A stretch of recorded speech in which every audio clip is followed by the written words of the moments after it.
Hi, my name is Taylor Ellis. I am the assessment coordinator at Scholarship Prep, a TK through 8th grade charter school in Southern California. This video is about handling opt-out requests.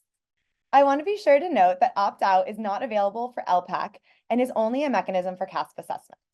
So at Scholarship Prep, the way that we deal with families and students who are choosing to opt out of the CASP assessments is that we make sure that we get that request from families in writing.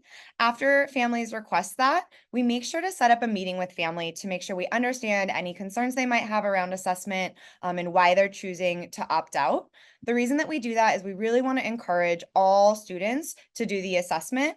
Not only is it important for, participation, and we also really want to make sure that we have data to use for all of our students so that we can make sure that we are best meeting their needs and making sure that they're progressing in their achievement throughout the years. And so when we meet with families, we're really clear around the purpose for assessment. We try to be really good about celebrating growth and success. Sometimes families feel some kind of way about student scores. And so really being able to talk to them about how much growth a student made year over year, or even utilizing some of the interim assessment data to show that they're on track to do really well has been very helpful in having families understand and ultimately choose not to opt out of testing. That being said, if a family does continue to choose to opt out, we make sure we keep that written request on file and make a note that a meeting was had, and then we hold on to that information in case we need it in the future.